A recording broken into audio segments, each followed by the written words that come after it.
Before we can move where we want to be, we have to have the correct starting place. We have to have a sure footing. So that's why all this is important, so that then we can discern the truth about what we are thinking. Okay, in this video, we're going to talk about the basics of hypnosis, the subconscious mind and the conscious mind, and how it all works in a basic model, just so that you have an understanding before we dive in deeper along the way. To do this, I'm going to share my screen. And if you've already learned this model or listened to one of my my Facebook Lives where I've shared it, just stay with me, because it's going to solidify the more times you learn it anyway. And I have a couple of pieces at the end. This isn't going to be very long. Hypnosis, if you remember, is just by definition that super relaxed state in which you can be hyper suggestive, or your suggestibility is great, like when you're watching TV or your children are watching TV, those commercials come on. You may not have been thinking about food at all, but when that commercial comes on, you start to salivate. You start thinking, ooh, that sounds good. What can I put in my mouth? It's because you're already in a hypnotic state. That's what TV programming is, programming. And we're programmed best when we're in that relaxed state. So it can be many different places, but that's the basic definition, is a super relaxed state where the mind is open to suggestion. With hypnosis, when used properly, you can improve your self-discipline, improve your self-improvement altogether, your self-confidence, which touches on your value, your core belief of who you are, your lovability, all of that stuff, and also your self-empowerment. Oh my goodness. At the end, that's where we're going to touch in the real empowerment factor of what you can do with hypnosis. So to jump into how the brain works a little bit, let's take a look at this model. Okay, so we have these two different pieces. Notice that the line isn't even. We have the conscious mind on this side, which is actually, if it was more properly, it'd be just this tiny, tiny part. We want to believe that we're in control, that we're doing things because we want to, but in actuality, the part that's running most of our lives is over here in the subconscious mind. It is huge. You can run, there's different information about what exactly it is, but per bits per second is like in the billions, like 40 billion bits of information will come into your subconscious mind per second. There's my jack. And versus like 40 bits in your conscious mind. Now, the subconscious mind is in control of everything in your body. Your breathing, your heart beating, your blood circulating, your genes mutating or separating healthy, your absorption of nutrients. Everything that goes on in your body is almost always on a subconscious level, right? How many of us think about our hair growing? How many of us think about okay, so I'm looking forward, how am I going to align my eyeballs? So it just happens. So we are so grateful that we have the subconscious mind and all of that data that's helping us function and live properly. Then we have our conscious mind. Our conscious mind is so powerful. If only we realized how powerful our conscious mind was, we would be much more careful with it. All right, so the conscious mind is the frontal lobe. This is where, when we are in the present moment, when we're focused, our outward attention, this is you looking at me right now, listening to what I'm saying with your conscious mind. Now that's also going into your subconscious mind. In between we have our right here, it's called the belief filter. It's also called in some areas, and it's called the reticular activating system. We call it in hypnotherapy the critical factor filter. The bottom line, no matter what you call it, is this is your brain's bouncer. It's really important that we have this bouncer because, like I said, we can only handle about 40 bits of information coming in our conscious mind per second. And that's a lot. You're taking in what you see, what you hear, what you feel in your body, what you taste, all of your senses. This is pulling you forward in your conscious mind. And this is where we make our critical decisions. That is necessary that we have a filter because there are things like socks being on our feet that we don't need to consciously think about all the time. But that data is still coming in. If you have socks on your feet right now, you take a moment to consciously think about your feet, you can feel them. If you don't have socks on your feet, if you're barefoot or whatever, still take a moment and think about, what do my feet feel like? Are they hot? Are they cold? Most likely you weren't thinking about your feet a few minutes ago, but that data, temperature, feeling, are they on carpet? Are they in shoes? That's still coming in.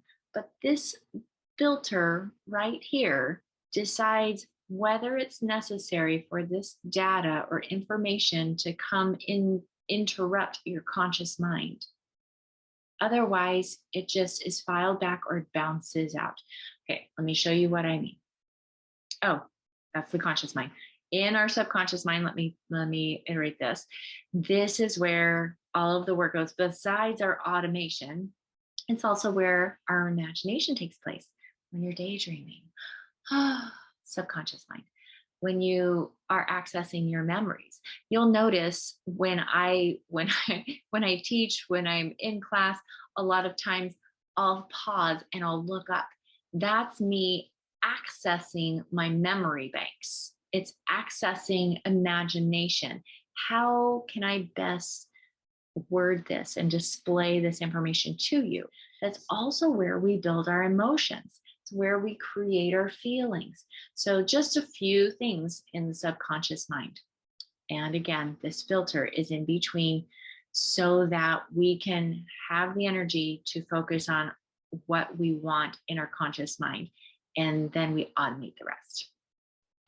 Okay, so thoughts come in and they either go through this filter or they bounce out. Who decides whether a thought or information, because it can be thoughts, it can also just be data. It's just information. I like to think of even thoughts, circumstances, whatever creates it. I like to think of it as it's just data coming in. How do I want to receive this data? Do I even need to? Can I bounce it out?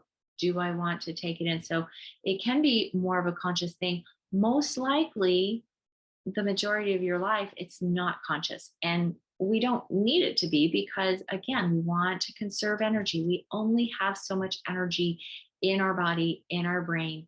And all of us know what it feels like to spend too much time in our conscious mind if we're cramming for an exam, or we're worried about somebody that's with us that's sick, or we're trying to focus all of so much attention. When we're driving, long periods of time driving, it's exhausting. Even though you've been sitting on your butt all day long, you're exhausted at the end of the trip. Why? Because you've been using so much of your conscious mind to stay alive while you're driving. You're watching all of the cars around you. You're reading to see when to get off the exit. You're listening to the maps. You're watching the speedometer. All of these things, you're spending a lot of time in your conscious mind. So again, we want to conserve energy where we can. The thoughts that come in, let's just say they're thoughts, if they don't coincide with what's already in your subconscious mind, you will bounce it out. That's a good thing. That's, again, we conserve energy. I like to use the story of vehicles. If you've purchased a vehicle, or somebody in your family has purchased a vehicle, how many of you, I can say this because most of us are women. Now, boys, you might have been aware of these vehicles beforehand because you like cars more. I don't know. There might be some girls too.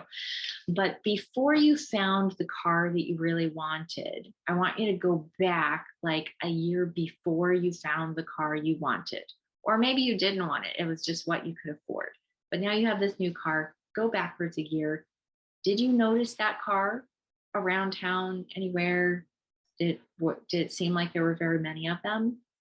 Now go forward. You purchased the car. Now how many do you see of them? The same model. I know when I bought my first car all by myself, it was a Hyundai Elantra. And I didn't even know they existed until a coworker purchased one. She had the smaller model of the Elantra, and I liked it. So I went to a Hyundai dealership. I looked at everything they had, decided to get the GT hatchback thingy. And only then, after I drove off the lot, did I see them everywhere. It's a very common, popular car, Hyundai Elantra. You may have noticed them, or you may not have because you don't own one. If you owned one, then you would see them everywhere. And that's how it is with our subconscious mind. If it's already there, you will see them. If it's not necessary or helpful, you're just going to block it out. It's like just white noise. Okay? So let me give you another example. This is super easy and we use it a lot, is clothing. I learned my colors when I was in elementary school. You probably did too. So I know that I'm wearing a yellow dress. I learned that already. I believe it. That is the program that's in my head. This color is yellow. The model of it flowing down and not having a seam between my legs means it's a dress to me. But that's only truth because that's what I've learned, okay? So that's something that we have to understand. The truth we have is because we've learned it to be true. Now, there are some universal truths that you don't have to believe, and they are what they are. But let's just, for right now, we're talking about clothing. It's true to me because that's what I learned. Now, if you were to tell me that I had a cute pink blouse on, I'd bounce it out. Not true. I know my colors. This is a yellow dress. And so do you see how that works? I'm not even going to be upset if you have a pink blouse. It might even be amusing to me because you don't know what I know, and I bounce it out. That's the same with other emotional things too. Now, this is where we can get into problems, or it can not be helpful, this factor filter. Let's say, I'm just going to use something that have been in the past an issue for me, and this is my intelligence. Okay, I had big triggers around the word stupid. So for me, if somebody were to, I could graduate with honors, I can get all of these skills, I can help my clients day in, day out. And still, if I have a program somewhere in my subconscious that I'm stupid, if somebody calls me stupid, it might like fester a little bit because that door's already open for the thought to be in there. It comes through. Does that make sense? And that can be painful. It like tears the scab off the wound that's already been there, that sensitizing event that we'll talk about sensitizing events more later. So it would be more difficult for me to bounce that out because I already have a program in my subconscious mind. With hypnosis, we get to decide consciously whether we want to keep or remove programs. That's one of the benefits. Here in this slide, you can see the thoughts are going through. They're already somewhere in here. Imagination, emotion, memories. The program is written And so then the thought comes in because of a circumstance or data, something outside of you comes in, and you let it through because it's already there. That's how it works. That's why you can say, now going back here to the bounce, you can be in the coolest financial class and learn how you're going to make $1 million. And it can sound really exciting. And you can put it on your vision board. I'm going to be a millionaire. You can feel the excitement. And then still nothing happens, or you get a lot of the same. Or maybe you make an extra $10,000 and then your car is totaled, or you have some medical bills or something to set you back to use that money. So you're still at the same level of financial gain or loss. That is because you already have a program written that supersedes this new thought that's coming in, and you bounce it out. Okay, so there's those two. I hope you're with me still. Another thing that you need to understand: thoughts create the emotions, and those create biological effects, not the other way around. The thoughts, now the thoughts come into our mind usually because of just data. It's a circumstance happens, somebody says something, somebody will say a sentence, and the sentence is neutral, but you think something otherwise. If I said to you, I shared a story of peanut butter jelly boys a while back in a Facebook Live. My boys rode the school bus and they ate peanut butter and honey. And a little boy called them peanut butter jelly boys. And to my oldest, he was like, okay, it was just a sentence. Hey, peanut butter jelly boys. He could have been proud of that. He could have been like, yes, I'm a peanut butter jelly boy.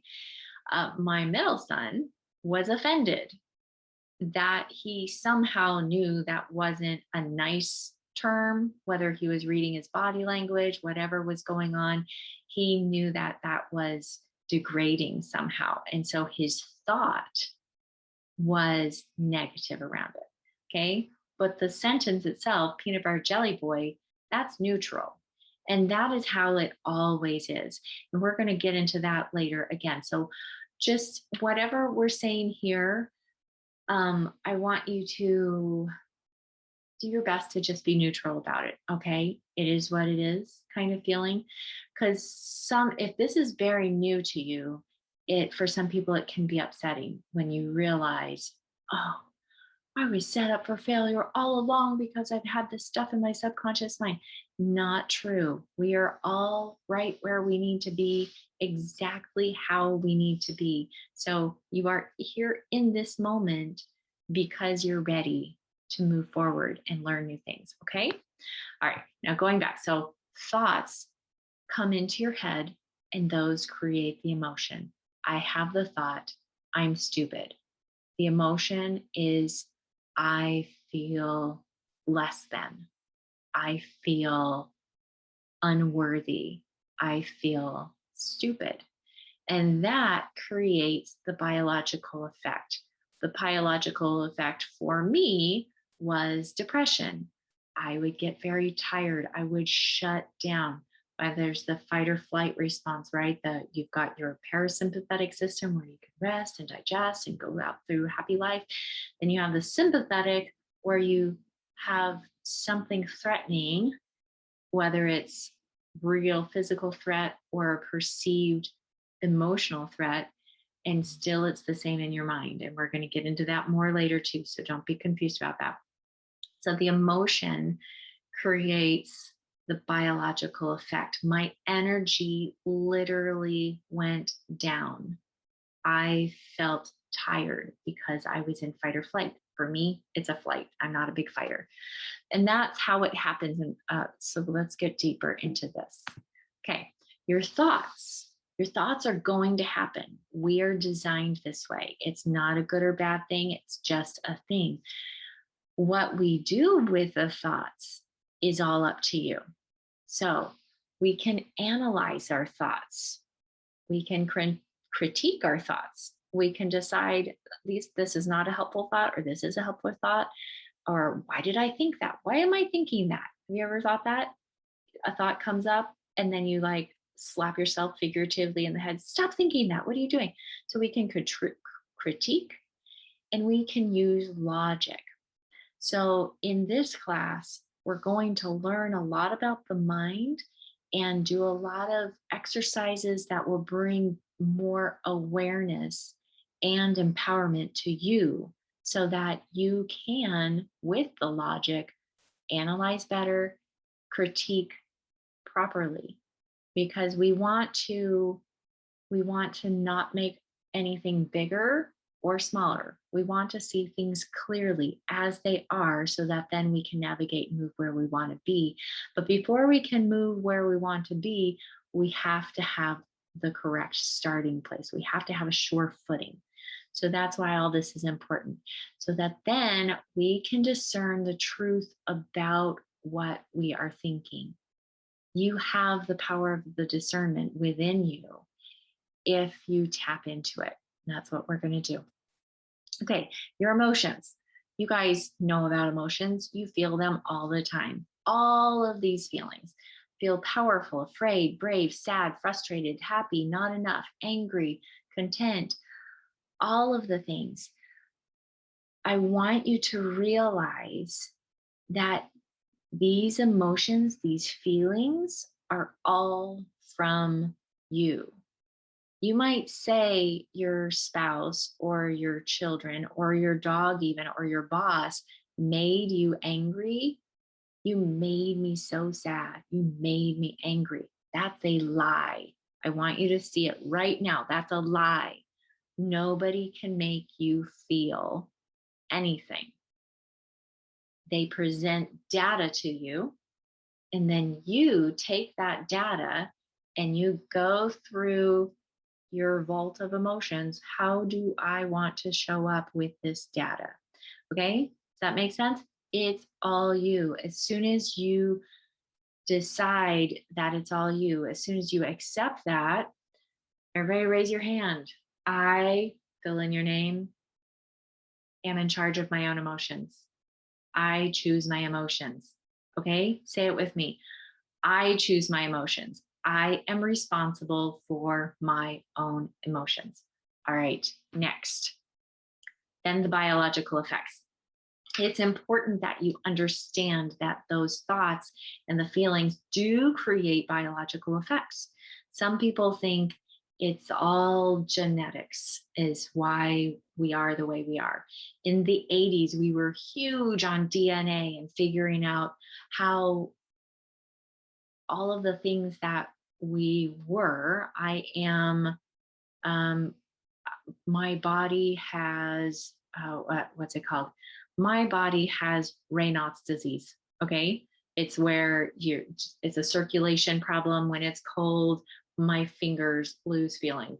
It's white on the fingertips. Is it genetic, or is it something that I was predisposed to? So many things. I'm just like, we're going to get into that later. Okay, so I don't need you to know or understand all the details right now. I just want you to play around with the idea that biological effects, some of them may be caused from our thoughts and our feelings. There definitely are some things that just are there. We're born with genetic mutations or things like that. So I'm not telling you that if you have one leg shorter than the other, that happens sometimes and you have to have the lift in the shoe or the surgery. I'm not saying that comes from a thought or emotion, but most things do. Headaches, depression, anxiety, insomnia, different physical illnesses, will use physical traits for our terminology. Things like, you're breaking my back, man, or, oh my gosh, I'm just sick to my stomach over this. Why are you sick to your stomach? Sick to your stomach is a biological feeling. It's literally happening in your gut. but it's coming from your thoughts, right? We know we hold stress, anxiety, and sometimes they're good ones. Butterflies. Who's had butterflies in their stomach? We get that excitement when you're on a roller coaster and you go down that hill and you feel that same butterflies that you would when you kiss someone. How is that? You're not falling, but we talk about falling in love because it's the physical, biological effect of the feeling that gives us the same physical feeling as literally falling from the sky. Okay, you see that? Do you see how that makes sense? So I want you to start being aware of your body, aware of your health, aware of what is happening, and then just ask yourself the question, what is this telling me? Because your headaches, your stomach aches, your sore shoulders, your sore muscles, often it comes from holding on to emotion. You hold the tension in your shoulders. When you can relax and let go of the problem or the emotional tie, then all of a sudden your shoulders are relaxed. Does that make sense? Okay, we'll spend more time on all of these things. All right. In Proverbs, we read, "For as he thinketh in his heart, so is he." That's not just a Christian thing. That's across the board. That's a world thing. I mean, I put this in here because I want you to know that this isn't anything new. This isn't something that we've discovered in the last decade or century even. These ideas of our emotions moving into feelings and causing biological effects, this is all been done before from the beginning of time. It's first a thought, and then it comes into creation. Think about that. Everything around us was first a thought. This phone, somebody had the thought and the idea before it became a tangible creation.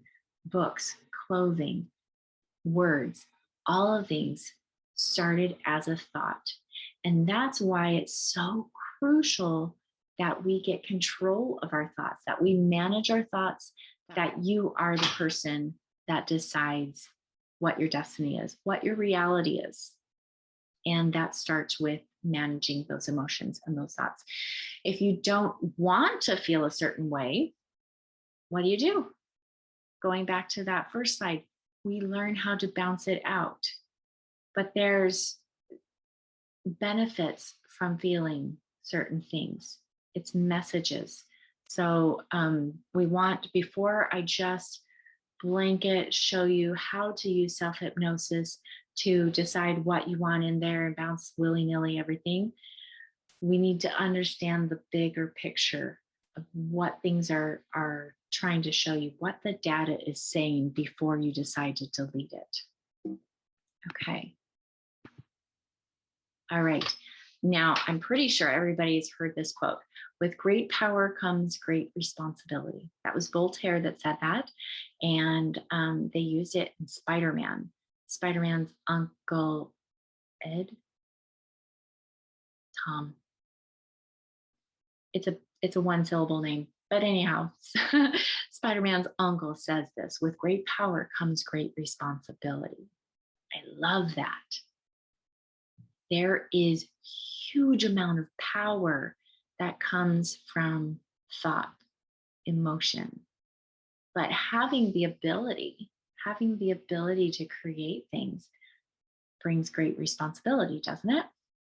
Now, when I first heard this quote, I was much younger, and I had the thought that someday when I have power, I will be responsible with that power. And for some reason in my mind, that also equated to lots of money. I would give to the poor. I will help people. And, but right now I'm just little, and so I don't have any responsibility because I'm not very powerful. Then I read a book by Jim Kwik, and he flipped it. He says, With great responsibility comes great power. Which one do you align with? I posted this in our group a little while ago. With great responsibility creates great power. I want you to think about that for a minute. Who is responsible for you? Is it your mother? Is it your spouse? Is it your doctor? Who's in charge of your body? Who knows your mind like you do? Your therapist? Your best friend? Nobody. Nobody knows you like you know you. Nobody knows what's best for your body, what's best for your mind, what's best for your reality like you do. When you choose to take responsibility for everything in your life, for every thought, then it becomes empowering. Because now it might seem like it's easier to point the finger and say, well, I was abused as a child.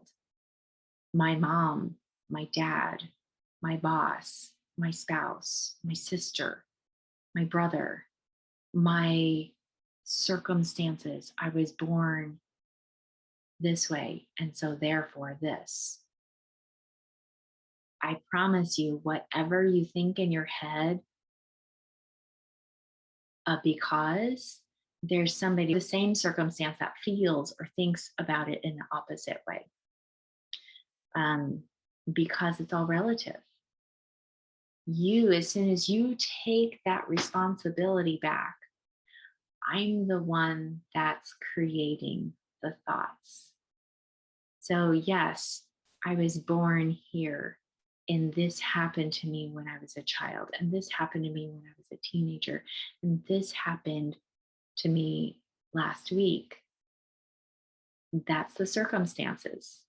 When you take responsibility for how you interpret those circumstances and the way you decide to think about them, and then the way you decide to feel about them, that, my friend, is on you. That's your responsibility. When you take responsibility for that, it is empowering. And that is when you can move forward. That's when you start to learn how to create.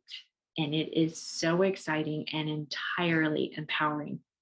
I would love to hear some stories. If you have a story about when you, because I know that there are a few people in this class that have already taken the course and have already done different models. So I'd love to hear your stories. When was a time in your life that you were empowered because you took responsibility? Okay, that's what I want to know. This is what we're going to learn about more. So, yes, we're going to learn self hypnosis. Absolutely. And the more you use it, the easier it will become. But what I want to do is have all of these pieces in place so that you're not, it's like creating magic. You remember the Sorcerer's Apprentice? The one with Mickey Mouse, and there's this sorcerer who's all great and powerful, and then Mickey Mouse is like, oh, I can do this, and then he creates a big flood, right? Because he didn't know how to use that power. I want to take the time step by step to help you broaden your awareness and see clearly before you jump in and start creating. Okay, we're going to do it all along the way, and I'm here to help you. But again, remember, these are just my thoughts, my opinions, the things that I've learned along the way that have been beneficial for me, beneficial for my clients. But I want you to take responsibility to listen and discern for yourself and test it. Is this true for you? How is this going to be helpful for you? Or do you need to bounce it out and throw it out the window? Either way, I love you all the same. I believe in you. I believe that you can make great changes. I believe that you can create amazing things. And I'm so excited to see where you go.